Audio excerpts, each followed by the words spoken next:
Hey, welcome back to the YouTube channel. My name is Furkhan Dandia and I'm a therapist. And today I'm going to talk about something that, if you're anything like me, probably been frustrated by is the way the term narcissist gets thrown around. And the reason why I wanted to talk about this because it's easy to label someone, but there's way more complexity behind the term and pathology that determines where the individual falls on the spectrum. So keeping that in mind, that it is a spectrum and any one of us can really fall on there. And the term narcissist has become trendy, almost a label that we can assign to anyone. And unfortunately, the problem sits with the social fabric we find ourselves in, where anyone can be the victim and blame those around them. If someone does not agree with us, stand up for themselves, or challenges us, they immediately are called a narcissist without any responsibility. And the responsibility here I talk about is of knowing, like many other personality disorder traits, as I've touched on earlier, narcissism also falls on a spectrum. And I've often tried to remind myself and others that we all tend to demonstrate these characteristics in different contexts, but it does not mean that we can be labeled as such. On the other hand, people will manipulate, charm, and take advantage of others without people on the receiving end being aware of these tactics and ever knowing what type of person they are dealing with. Therefore, it's crucial for us to spend time to educate ourselves and understand what narcissism is. And that's the objective of this video, where I'm hoping to shed some light on it without covering everything, because as I've said, it's very complex.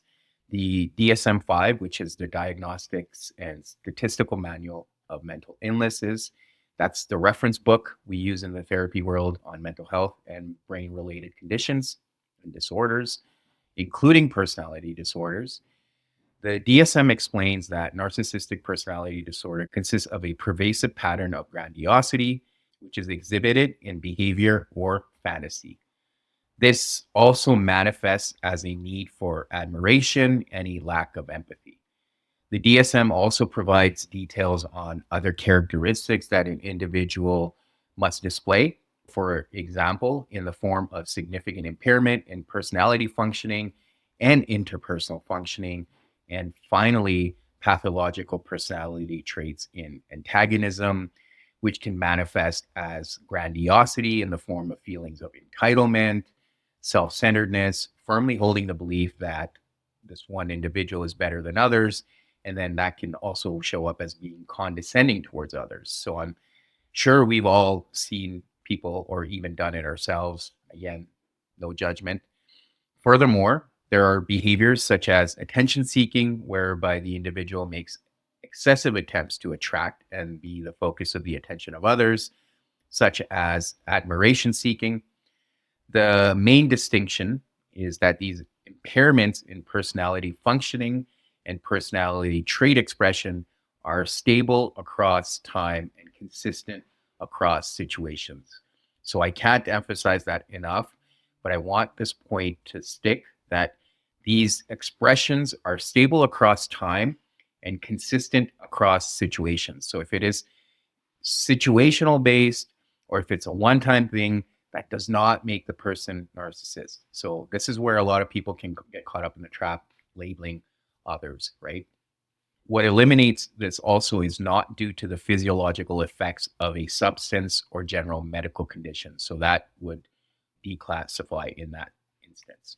I would encourage you to look at this stuff in detail. I will provide all the links in the description. Just because a person demonstrates grandiosity or lack of empathy in a specific context, but does not consistently across all situations, does not make them a narcissist. So if we are to then build on the DSM-5, there's also been significant work done in the space of the Dark Tetrad. So the Dark Tetrad comprises of narcissism, Machiavellianism, psychopath, and sadism. So there was a study of 1,149 participants. The reason why I specify that, if you've seen my previous videos, the sample size is significantly important to me when I'm looking at studies, because that does give a better idea. Now, there's other variables you need to look at when you're looking at studies, but in this case, 1,149 participants found, the study found that people identifying on the high Dark Tetrad score correlated with high levels of extroversion and lower levels of agreeableness and conscientiousness. So furthermore, people having high Dark Tetrad scores tend to be manipulative, they lack empathy, and have tendencies towards deception, aggressiveness, and self-promotion. So it's important at this juncture to talk about how each trait also has unique characteristics. Machiavellianism will consist of flattery, manipulation, and cynicism, while engaging in amoral behaviors to impress. We've already covered narcissism in detail. Psychopaths can be charming and have criminal tendencies, but then they can also demonstrate callousness, non-empathetic, and impulsive behaviors. And then finally, sadism involves enjoying the suffering of others. So it is essential to understand all these traits because it is easy to confuse the traits of Dark Tetrad with narcissism. But as I've highlighted here, it's also crucial to differentiate between them. The studies investigating the Dark Tetrad scores have found individuals who score high on these traits hurt society and themselves, as they typically exhibit aggressiveness, impulsive behavior, and violate norms. Now, the same study I've referenced here highlights a critical difference between narcissism and the other Dark Tetrad traits, which is very useful for people to pay attention to. Narcissists tend to be more extroverted and open to new experiences and demonstrate higher agreeableness. They can sometimes fly under the radar because then they can appear as people that are just really outgoing, who love to have fun, and can make friends easily. Being agreeable can help narcissists manipulate their position, and then they can attain their desired objective. Furthermore, Robert Hare, who is a professor at the University of British Columbia in Canada, he spent considerable time understanding psychopathology and sociopaths. So ultimately, Dr. Hare developed a psychopathy checklist that focused on two factors: the emotional detachment and antisocial behavior. Emotional detachment is broken down by superficial charm, grandiosity, pathological lying, manipulation, lack of remorse and empathy, and failure to take responsibility. Emotional detachment overlaps with many narcissistic traits, and those are what most psychopathic individuals exhibit. Antisocial behavior corresponds to the need for stimulation, a parasitic lifestyle, poor behavior controls and behavioral problems, impulsivity, irresponsibility, and lack of realistic long-term goals. So why do I mention that? I will talk about both the antisocial behavior and emotional detachment here in detail. The reason why I touched on both is because we also need to be able to differentiate between the forms of narcissism that people can fall on both sides of the spectrum. So usually when we are talking about narcissism, we only think of the grandiosity and the condescending aspect. That's typical because those are more overt. So that one extreme is known as grandiose narcissism, whereas the other side is vulnerable narcissism. So under Dr. Hare's model, vulnerable narcissism is positively related to antisocial behavior, which is why I brought it up, while grandiose narcissism is positively associated with emotional detachment. The vulnerable narcissism is an interesting phenomenon because, in my opinion, it's not as overt and it can present as a fragile sense of self, insecurity, and then it is often masked through displays of superiority. This differs from grandiose narcissism, where the individual genuinely believes in their superiority. Furthermore, vulnerable narcissists will also self-direct harm and aggression, but grandiose narcissists can demonstrate unprovoked and physical aggression.